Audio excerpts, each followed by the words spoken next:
பேர் காசன். நான் ஊராட்சி என்ற தொடக்கப்பள்ளி அம்மாபேட்டை மேற்கில் 5ஆம் வகுப்பு படிக்கிறேன். அது தோன்ற காலத்தில் வாழும் தோன்றி மூத்த குடி நம் தமிழ் குடி பழமை வந்து தமிழ் குடியின் முத்தாராசிரியர் பெண்களே, சக மாணவ மாணவிகளே, பெற்றோர்களே, அனைவருக்கும் எனது பணிவான வணக்கங்கள். தமிழ் சமூகம் நீண்ட வரலாற்று மரபுகளை கொண்டது. உலகத்தில் வழங்குகின்ற மானுட இனங்களும் தொழிற்பழமையும் வரலாற்றையும் பண்பாட்டையும் கொண்டிருப்பது நம் தமிழினமாகும். மனித வாழ்க்கை பிரிக்க முடியாத பழக்க வழக்கங்கள், வழக்காறுகள், வாய்மொழி பாடல்கள், நிகழ்த்துக்கலைகள், சடங்குகள் போன்றவற்றின் மூலமாகத்தான் மனிதனின் பண்பாட்டவர்களை புரித்தறிய முடியும். தன் காலத்தில் வாழ்ந்த தமிழர்கள் காலும் வீரத்தினையும் தன்னை 2 கண்களாக பார்த்து வந்தார். அந்த 2 அகப்புறம் என்று பிரிக்கப்பட்டது. அகத்திணைகள் குறிஞ்சி, முல்லை, மருதம், நெய்தல், பாலை என அன்பின் 5 திணைகளாக பிரிக்கப்பட்டுள்ளது. புறத்திணைகள் வெச்சி, கரந்தை, வஞ்சி, காஞ்சி, நொச்சி, உளிகை, தும்பை, வாகை போன்றவைகளாக பிரிக்கப்பட்டுள்ளது.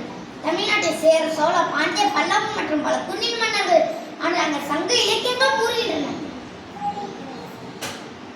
குழந்தைகளில் பாண்டிய மன்னர்கள் சங்கம் வைத்து தன்னை வளர்த்துள்ளதாக சங்க இலக்கியங்கள் கூறுகின்றன.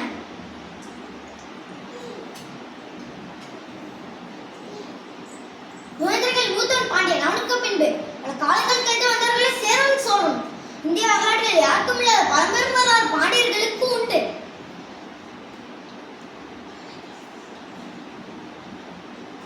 சேரநாடு மலை சார்ந்த இடமாகும். சோழநாடு தொடக்க காலத்தில் சல்பெருமாகவே இருந்தது. தற்கால முயற்சியால் பெரும் மருதளமாக மாற்றப்பட்டது. பாண்டியர்கள் நாடு பெரும் பகுதி காடு சார்ந்த இடமும் ஆகும். குழந்தைகள் ஆட்சி அதிகாரத்திலும் கலை இலக்கியங்களிலும் பண்பாட்டிலும் சிறந்து விளங்கினர். சோழர்கள் காலத்தில் வீடுகள் எப்படி கட்ட வேண்டும், எத்தனை மாடிகள் இருக்க வேண்டும், தெருக்கள் எவ்வாறு அமைய வேண்டும் என்று அரசிடம் அனுமதி வாங்க வேண்டும். சோழர்கள் காலத்தில் தான் குடவுளை முறை அறிமுகப்படுத்தப்பட்டது.